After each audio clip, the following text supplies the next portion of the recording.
देश मेरा जन्मभूमि, ओ मातृभूमि, तुझे नमामि हो।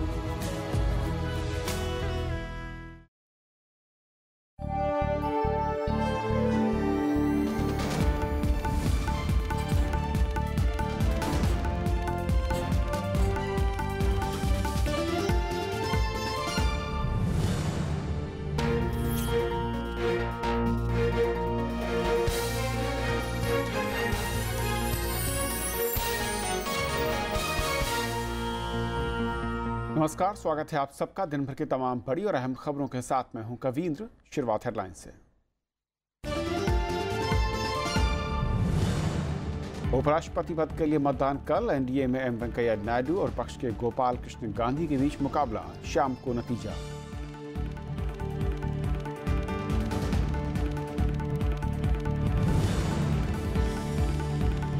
डोकाला विवाद पर भारत के रुख में बदलाव नहीं। चीन के उकसावे में नहीं आने का ऐलान।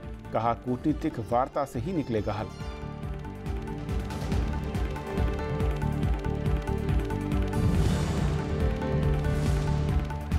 मृत्यु पंजीकरण के लिए आधार होगा जरूरी। 1 अक्टूबर से जम्मू कश्मीर को छोड़ पूरे देश में लागू। केंद्रीय गृह मंत्रालय का फैसला।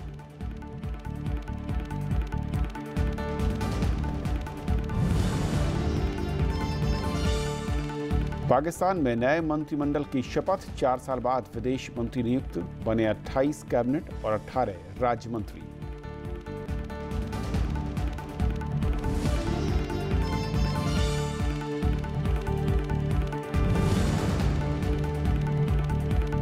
कोलंबो टेस्ट मैच में भारत की पकड़ मजबूत। 622 के बड़े स्कोर पर पारी घोषित।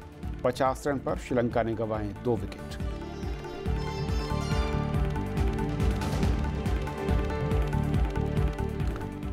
और आइए देखते हैं पहली खबर।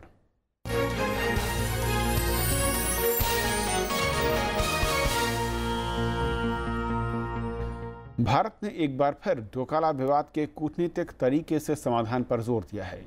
विदेश मंत्रालय ने आज कहा कि भारत चीन की ओर से उकसावे वाले बयानों को तरजीह नहीं दे रहा। विदेश मंत्रालय के प्रवक्ता ने डोकाला में भारतीय सैनिकों की संख्या में कटौती के चीन के दावे को खारिज कर दिया है। उन्होंने कहा कि सीमा पर सेना पूरी तरह से मुस्तैद है। डोकाला मामले पर विदेश मंत्रालय का कहना है कि भारत चीन के उकसावे वाले बयान को कोई तरजीह नहीं दे रहा है और न ही सीमा से सैनिकों को हटाने के दबाव में आ रहा है। विदेश मंत्रालय के प्रवक्ता गोपाल बागले ने शुक्रवार को एक बार फिर कहा कि भारत इस मामले का कूटनीतिक रास्ते से समाधान निकालने की कोशिश कर रहा है। I would only say that our objective is peace and tranquility. How it is achieved? It will obviously be achieved through diplomatic channels which remain operational and available to both sides. डोकला में भारतीय सेना की तैनाती में कमी के चलते चीन के बयान पर विदेश मंत्रालय के प्रवक्ता ने कहा है कि वहां भारत की मुस्तैदी में कोई कमी नहीं आई है और वहां यथास्थिति बरकरार है। The government of course remains prepared. The country, it's government's responsibility to ensure the security of its citizens and territory, and we remain prepared. इसके पहले गुरुवार को राज्यसभा में विदेश नीति पर चर्चा का जवाब देते हुए विदेश मंत्री सुषमा स्वराज ने भी कहा था कि चीन की गलतफहमियों को दूर करने का प्रयास किया जा रहा है। डोकाला में 1 महीने से भारत और चीन के बीच तनाव बना हुआ है। अखिलेश सुमन, राज्यसभा टीवी। और इस पूरे मसले पर और बातचीत करने के लिए हमारे साथ फोन लाइन पर जुड़ रही है बिजनेस स्टैंडर्ड की पॉलिटिकल एडिटर अदिति फडणवीस। अदिति, स्वागत है आपका। जिस तरीके से डोकाला को लेकर हम देख रहे हैं लगातार चीन की ओर से जो बयानबाजी है, और आज एमईए ने साफ किया कि जो बयान है हम उन पर ज़्यादा गौर नहीं कर रहे हैं, लेकिन जो हल है उसकी दिशा में भारत तमाम जो कूटनीतिक प्रयास है वो कर रहा है। कैसे आप देखती हैं इसे? देखिए, सबसे बड़ी बात तो ये है कि जोर शोर से हल्ला मचाना किसी के हित में नहीं है। सच तो ये है कि अगर हम जोर से बोल रहे हैं तो चीन का जो मीडिया है वो भी बहुत जोर से बोल रहा है, और मीडिया के बयानों के आधार पर तनाव का आकलन नहीं करना चाहिए, पहली बात। दूसरी बात, हाँ, निश्चित रूप से हमारे संबंध कटु तो नहीं है, लेकिन एक अनडिमार्केटेड बाउंड्री की वजह से जो सीमा पर विवाद उठता है वो, जैसा कि गोपाल जी ने कहा, वो कूटनीतिक तरीके से उसका निदान ढूंढना चाहिए। इस तरह से हम लोग जोर शोर से बोलने लगेंगे, ये कहेंगे कि हमारी फौज, उनकी फौज, ये वो, तो फिर इससे कोई फायदा नहीं है। कल सुषमा जी ने भी कहा कि हमारे और चीन के बीच में व्यापार के संबंध हैं और भी तरह के संबंध हैं, और एक बार हाथ खींच के इन संबंधों को खत्म कर देना आसान नहीं है, और मेरे ख्याल से ये उचित भी नहीं होगा। तो कुल मिला के मेरे ख्याल से जो वो कह रहे हैं वो सही है कि भगवान के लिए आप जो इन चीजों को जानते हैं, जो इन चीजों में माहिर हैं, जो हमारे कूटनीतिक हैं, जो सरकारी लोग हैं, उनको ही अपना काम करने दें, और इसमें हस्तक्षेप अगर आधी बात समझ में आती है तो मेरे ख्याल से उससे ज्यादा नुकसान होता है। तो और इसमें आदिति, जिस तरीके से कल जब इस पूरे मसले पर राज्यसभा में एक विस्तृत चर्चा हुई और वहां पर जो विदेश मंत्री सुषमा स्वराज की ओर से कहा गया, बहुत साफ था कि कई सदस्यों ने जब कहा कि युद्ध की तैयारी और सैन्य साजो सामान बढ़ाने की बात कही, तो उन्होंने जो जवाब दिया उसमें बहुत साफ इशारा किया, खुले तौर पर उन्होंने कहा कि कूटनीतिक, आर्थिक और जो दूसरे कदम उसके जरिए ही बातचीत ही एकमात्र रास्ता है। और यानी कि साफ दिखता है कि सरकार दोनों ही स्तर पर बातचीत या कूटनीतिक प्रयासों में लगे हुए हैं, हालांकि मीडिया के स्वर या बोल मैं कहूँ उससे उलट दिखते हैं। एकदम, और मीडिया तो चाहेगा कि जितना झगड़ा हो उतना अच्छा है, लेकिन हमारे दो देशों के लिए ये अच्छा नहीं है। ऐसे बहुत ही सधे हुए तरीके से इस पूरे मामले को देखना चाहिए, पुराने वीडियो के आधार पर कि जहां पर कि आपस में मुक्केबाजी चल रही है और हमारे सैनिक उनसे भिड़ रहे हैं। मेरे ख्याल से ये सब एक तरह से फिल्मी तरीका है कूटनीति को दर्शाने का, और इसे ज्यादा तवज्जो नहीं देनी चाहिए। हम कोई भी लड़ाई नहीं चाहता है, न चीन चाहता है, न भारत चाहता है, और मेरे ख्याल से अगर लड़ाई हुई तो सबका नुकसान होगा। इसीलिए मेरे ख्याल से थोड़ा सा सधे हुए तरीके से इस पूरे मामले को देखना चाहिए। और एक जो बीच में चर्चाएं अदिति हो रही थी कि सरकार का जो रुख है वो काफ़ी ज़्यादा आक्रामक है, हालांकि अब कुछ लोग आरोप लगाते रहे बीच में राजनीतिक दल की सरकार थोड़ी नरम है, लेकिन आपकी नज़र में जिस तरीके से इस वक्त टैकल किया जा रहा है, एक बड़ा मुद्दा निकल कर ये आ रहा है जो कई जानकार कहते हैं कि दोनों देश कौन कितना नेगोशिएट कर पाता है, यही सबसे इस वक्त मैं कहूँ कि एक की है। नहीं, हर देश चाहेगा कि उसका नेशनल इंटरेस्ट सर्वोपरि हो। हम भी चाहेंगे कि हमारा नेशनल इंटरेस्ट सर्वोपरि हो, लेकिन पहले भी और अब भी ये पहली बार नहीं है कि इस तरह से सीमा पर विवाद हुआ है। पहले कई बार हो चुका है। तब भी और अब भी हल केवल कूटनीति से निकला है, हल लड़ाई से नहीं निकला है। तो मेरे ख्याल से लड़ाई के अलावा जो हमारे सामने जो जिस तरह के वेपन्स हैं उन्हें इस्तेमाल करना पड़ेगा। तो इन हथियारों से बिना बंदूक उठाए, बिना टैंक चलाए, बिना ऊपर से एरियल बॉम्बिंग किए, बाकी जो हथियार हमारे हाथ में हैं उनका यदि हम उपयोग करेंगे, और वो उनका उपयोग तभी हो सकता है जब ये सब हिस्टीरिया कि आज हमारे सैनिकों को थप्पड़ मार दिया, कल उनके साथ मुठभेड़ हो गई, ये गलत खबरें कि चीन जगह जगह अंदर घुसा चला आ रहा है।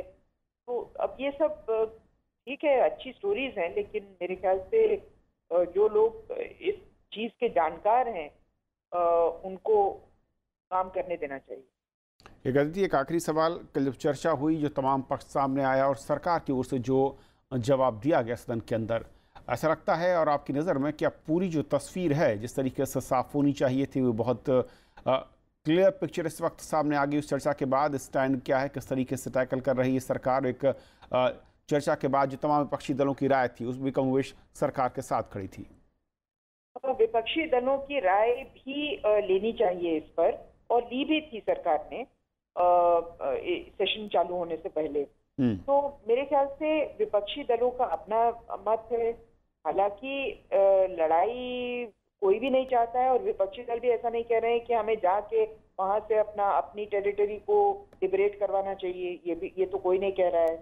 तो मेरे ख्याल से सरकार को थोड़ा सा बड़ापन दिखाना चाहिए, विपक्षी दलों के साथ बैठ के उनसे हर चीज पर सुझाव मांगने चाहिए, और आखिर ये हमारे पूरे देश का मामला है, तो इसमें ये कहना कि विपक्षी दल देश के साथ की एंटी नेशनल है या ऐसी बात कह रहे हैं जिससे कि भारत को नीचा दिखे, ये सही नहीं होगा। चलिए, बहुत शुक्रिया आपका हमारे साथ इस पूरे मसले पर जुड़ने के लिए।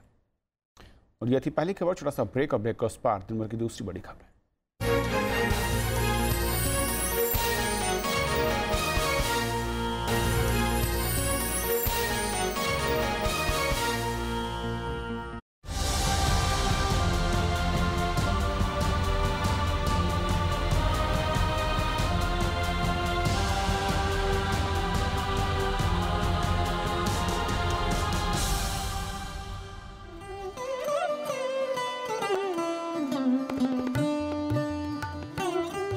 डॉक्टर राधाकृष्णन राज्यसभा के पहले सभापति थे तो डॉक्टर जाकिर हुसैन उस दौरान सदन के सदस्य रहे। इसके बाद 1962 से 67 तक वो उपराष्ट्रपति और राज्यसभा के सभापति थे। सभापति के तौर पर उनका कार्यकाल भी शानदार परंपराओं के लिए याद किया जाता है। डॉक्टर जाकिर हुसैन संसद के दोनों सदनों का महत्व समझते थे। वो कहते थे, हमारे दो अलग सदन हैं, दोनों सदनों के कामकाज तय हैं। इस बात का कोई अर्थ नहीं है कि कौन छोटा और कौन बड़ा है। इनके बीच तुलना महत्वहीन है। डॉक्टर जाकिर हुसैन के जमाने में ही सदन की बैठक के दौरान पहला घंटा प्रश्नकाल के तौर पर शुरू किया गया था। ये 1964 की बात है। इससे पहले प्रश्न पूछने की परंपरा सप्ताह के कुछ तय दिनों में ही होती थी। इसी तरह राज्यसभा सदस्य के प्रधानमंत्री बनने की शुरुआत भी डॉक्टर जाकिर हुसैन के जमाने में हुई, जब 1966 में श्रीमती इंदिरा गांधी को प्रधानमंत्री नियुक्त किया गया। राज्यसभा में पहला अभिभाषण डॉक्टर जाकिर हुसैन के बारे में एक नया अध्याय खोलता है। उन्होंने कहा था, शिक्षा हमारे लोकतंत्र की आत्मा है। शिक्षा हमें भविष्य की झलक दिखाती है। राष्ट्रीय जीवन में शिक्षा का महत्व इसी से पता चलता है कि देश ने एक ऐसे व्यक्ति को भारत का उपराष्ट्रपति और राज्यसभा का सभापति चुना है जिसने अब तक एक स्कूल टीचर के अलावा कोई बड़ा काम नहीं किया है। अपने अंतिम सफर पर जाने से पहले डॉक्टर जाकिर हुसैन अक्सर ये कहा करते थे, मेरी जिंदगी तो गुजरी तेरे हिज्र के सहारे, मेरी मौत को भी प्यारे कोई चाहिए बहाना।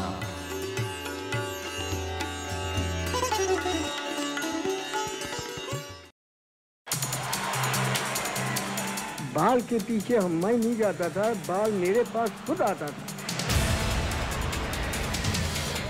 चांदनी रात में खेलते खेलते उनका नाम भी ध्यान सिंह से ध्यानचंद होता चला गया। ध्यानचंद जी से स्टिक से जो चीज़ निकली है वो हॉकी के हिस्ट्री में मैजिक। जो देश के सम्मान और इज्जत की खातिर हिटलर से भी कह सकता था, मैं ठेठ हिंदुस्तानी हूं, चांदी के सिक्कों की खातिर वतन नहीं छोड़ूंगा। विरासत में इस बार हॉकी के जादूगर मेजर ध्यानचंद की दास्तान सिर्फ राज्यसभा टीवी पर।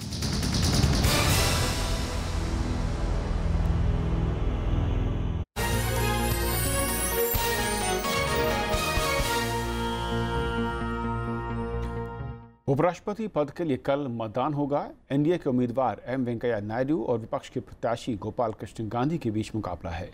सुबह 10 बजे से 5 बजे तक संसद परिसर में दोनों सदनों के सदस्य मतदान करेंगे और उसके बाद शाम को नतीजे का ऐलान होगा। उपराष्ट्रपति चुनाव के लिए शनिवार को मतदान होगा। बीजेपी की अगुवाई वाले एनडीए ने पूर्व केंद्रीय मंत्री एम वेंकैया नायडू को मैदान में उतारा है। उनका मुकाबला कांग्रेस की अगुवाई में 18 विपक्षी दलों के उम्मीदवार गोपाल कृष्ण गांधी से होगा। शनिवार को सुबह 10 बजे से शाम 5 बजे तक राज्यसभा और लोकसभा के सदस्य संसद परिसर में मतदान करेंगे। मतदान के बाद वोटों की गिनती होगी और परिणाम घोषित किया जाएगा। बैलेट के जरिए होने वाले मतदान में संसद सदस्य खास स्याही वाले पेन का इस्तेमाल करेंगे। निर्वाचन के लिए 50% वोट जरूरी हैं। दोनों सदनों में सदस्यों की कुल संख्या 790 है। लोकसभा में बीजेपी समेत एनडीए दलों के सदस्यों की संख्या 338 है। राज्यसभा का आंकड़ा भी अब बीजेपी के पक्ष में है। वहां बीजेपी के अब 58 सदस्य हो गए हैं। सहयोगी और समर्थन वाले दलों को मिलाकर एम वेंकैया नायडू का जीतना तय माना जा रहा है। नवनिर्वाचित उपराष्ट्रपति को 11 अगस्त को राष्ट्रपति रामनाथ कोविंद शपथ दिलाएंगे। उपराष्ट्रपति मोहम्मद हामिद अंसारी का कार्यकाल 10 अगस्त को पूरा हो रहा है। Bureau report, Rajya Sabha TV. Andhra Pradesh में भारतीय पेट्रोलियम और ऊर्जा संस्थान को राष्ट्रीय महत्व की संस्था घोषित करने से जुड़ा विधेयक लोकसभा से पारित हो गया। चर्चा का जवाब देते हुए पेट्रोलियम मंत्री धर्मेंद्र प्रधान ने कहा कि भारतीय पेट्रोलियम और ऊर्जा संस्थान विधेयक से आंध्र प्रदेश के विकास में मदद मिलेगी। राज्य सरकार ने इसके लिए 200 एकड़ जमीन मुफ्त में मुहैया कराई है। विश्व स्तर की एक इंस्टीट्यूशन बनाई जाएगी जो आने वाले दिनों में पेट्रोकेमिकल में, ट्रांसपोर्टेशन फ्यूल में, गैस इकोनॉमी में, अंतर्राष्ट्रीय व्यवसाय में, सारे प्रकार की एनर्जी की व्यवसाय को, वैकल्पिक ऊर्जा के बारे में, सारे प्रकार की वैकल्पिक ऊर्जा और भारत की लंबे समय तक गरीबों को प्रधानमंत्री प्रतिबद्ध है सस्ते दर पे ऊर्जा पहुंचाना। ये इंस्टीट्यूट इस प्रकार के कामों की नींव की पत्थर होगी। गुजरात में आज कांग्रेस उपाध्यक्ष राहुल गांधी की कार पर पत्थर फेंके गए। वो राज्य में बाढ़ की स्थिति का जायजा लेने के लिए गए थे। इसे लेकर कांग्रेस और बीजेपी में बयानबाजी भी हुई। गुजरात दौरे पर गए कांग्रेस उपाध्यक्ष राहुल गांधी की कार पर शुक्रवार को पत्थर फेंके गए। बनासकांठा के पुलिस अधीक्षक ने कहा कि एक शख्स ने उनकी कार को निशाना बनाया। यह घटना तब हुई जब वो लाल चौक से धनेरा की तरफ जा रहे थे। इससे पहले एक कार्यक्रम में राहुल गांधी के खिलाफ नारेबाजी भी हुई। कांग्रेस ने हमले का आरोप बीजेपी के कार्यकर्ताओं पर लगाया है। उनके गाड़ियों पे सीमेंट ब्रिक्स के साथ बीजेपी सत्तारूढ़ प्रदेश और सत्तारूढ़ केंद्र की पार्टी के गूंज ने, असामाजिक तत्वों ने घृणात्मक रूप से हमला किया। बीजेपी ने कहा है कि हर बात में साजिश देखना कांग्रेस और उनके नेताओं की पुरानी आदत है। हर बात पे कॉन्स्पिरेसी देखने का प्रयास करना, हर विषय को गलत तरीके से प्रोजेक्ट करना, ये कांग्रेस का और खासकर से राहुल गांधी जी का काम रहा है। और मुझे बड़े दुख के साथ कहना पड़ रहा है, ये इसलिए रहा है क्योंकि उनके पास आज मुद्दे नहीं है। आज खुद उनके विधायक नदारत हैं। राहुल गांधी शनिवार को गुजरात और राजस्थान की बाढ़ पीड़ित इलाकों के दौरे पर थे। Bureau report, Rajya Sabha TV. Uttar Pradesh में समाजवादी पार्टी की नेता सरोजनी अग्रवाल ने आज विधान परिषद की सदस्यता से इस्तीफा दे दिया। अब वो बीजेपी में शामिल हो गई। अग्रवाल ने कहा कि मुलायम सिंह यादव के राजनीति में सक्रिय न होने की वजह से उन्होंने ये फैसला किया। पिछले सप्ताह समाजवादी पार्टी के 2 एमएलसी बुक्कल नवाब और यशवंत सिंह ने इस्तीफा दिया था और बीजेपी में शामिल हुए थे। समाजवादी पार्टी के एमएलसी ठाकुर जयवीर सिंह ने भी इस्तीफा देकर बीजेपी का दामन थाम लिया था।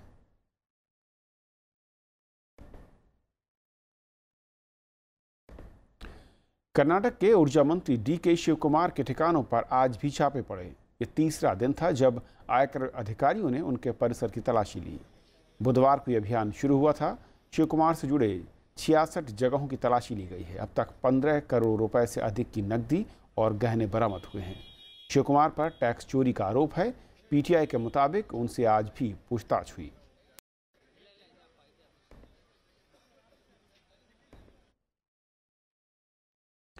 अलग गोरखालैंड की मांग को लेकर दिल्ली के जंतर मंतर पर प्रदर्शन हुआ। गोरखालैंड संघर्ष समिति का कहना है कि वो संविधान के दायरे में अलग राज्य की मांग कर रहे हैं। प्रदर्शनकारियों का आरोप है कि पश्चिम बंगाल सरकार गोरखा की आवाज़ को दबाने की कोशिश कर रही है। पिछले 51 दिन से दार्जिलिंग में गोरखालैंड की मांग को लेकर बेमियादी बंद है। गोरखा जनमुक्ति मोर्चा और दूसरे दल इसे लेकर प्रदर्शन कर रहे हैं। कई बार आंदोलन में हिंसा भी हुई है और कई लोगों की जान जा चुकी है। इलाके में अब बड़ी संख्या में सुरक्षा बल तैनात है।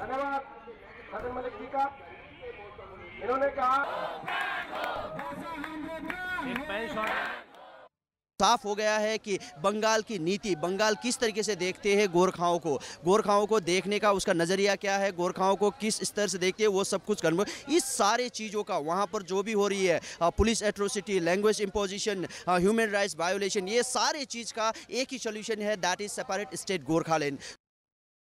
मृत्यु पंजीकरण के लिए भी अब आधार जरूरी होगा। केंद्रीय गृह मंत्रालय ने आज इसका फैसला लिया।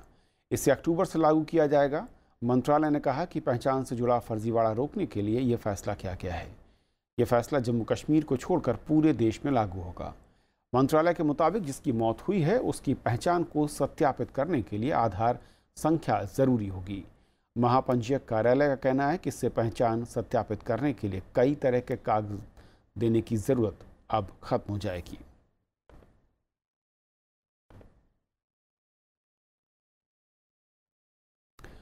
आतंकी फंडिंग मामले में गिरफ्तार हुए 7 अलगाववादी नेताओं को एनआईए ने आज रिमांड खत्म होने पर दिल्ली की अदालत में पेश किया। जांच एजेंसी ने आगे की पूछताछ के लिए 4 आरोपियों के रिमांड बढ़ाने की मांग भी की। इसके बाद कोर्ट ने सैयद अली शाह गिलानी के दामाद अल्ताफ अहमद शाह, पीर सैफुल्ला, नईम खान और मिराजुद्दीन को 10 दिन की रिमांड पर भेज दिया। इसके साथ ही कोर्ट ने शाहिद उल इस्लाम और अयाज अकबर समेत 3 आरोपियों को 1 महीने के लिए जेल भेज दिया। आतंकी फंडिंग मामले की जांच कर रही एनआईए ने 24 जुलाई को 7 अलगाववादी नेताओं को गिरफ्तार किया था। आते ही एनआईए ने ये कहा कि हमारे को 3 का रिमांड नहीं चाहिए, फर्दर रिमांड नहीं चाहिए, तो इसलिए उन 3 मुलजमों को 7 मुलजमों में से जुडिशल कस्टडी की गई, तो वो जेल चले गए। और 4 की उन्होंने कहा जी हमारे को कस्टडी चाहिए क्योंकि हमारे को इनसे फर्दर पूछताछ करनी है। जम्मू कश्मीर के अनंतनाग जिले में बीती रात सुरक्षा बलों के साथ मुठभेड़ में एक आतंकी मारा गया। पुलिस के मुताबिक जिले के भिजबेहरा इलाके में आतंकियों के छिपे होने की जानकारी थी और उसके बाद सुरक्षा बलों ने इलाके की घेराबंदी की और तलाशी अभियान शुरू किया। इस बीच आतंकियों ने सुरक्षा बलों पर गोलीबारी शुरू कर दी, जिसके बाद मुठभेड़ शुरू हुई। जवाबी कार्रवाई में एक आतंकवादी मारा गया। घटनास्थल से हथियार बरामद किए गए हैं। कल जम्मू कश्मीर में 2 अलग अलग मुठभेड़ों में सुरक्षा बलों ने 2 आतंकी मार गिराए थे। उधर शोपियां में मुठभेड़ में एक मेजर और जवान की मौत हुई थी। तेलंगाना विधानसभा के अध्यक्ष मधुसूदन चारी ने आज राज्यसभा के उपसभापति पीजे कुरियन से मुलाकात की। संसद भवन में हुई इस मुलाकात में दोनों नेताओं ने कई मुद्दों पर बातचीत की। उपसभापति पीजे ने मुलाकात पर खुशी जाहिर की।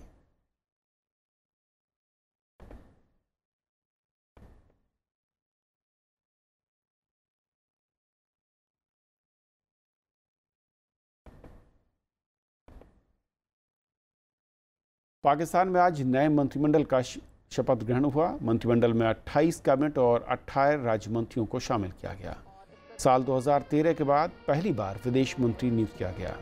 ख्वाजा आसिफ को विदेश मंत्री बनाया गया।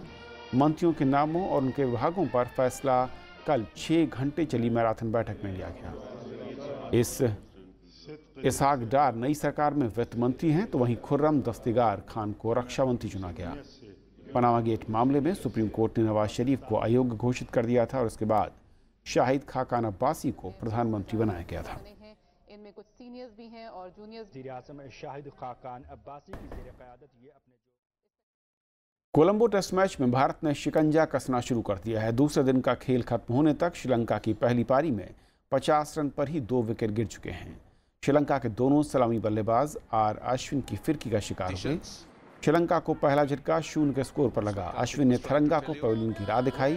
टीम के 33 के स्कोर पर करुणारत्ने भी अश्विन के शिकार बन गए। पहली पारी में अभी भी श्रीलंका 572 रन पीछे है।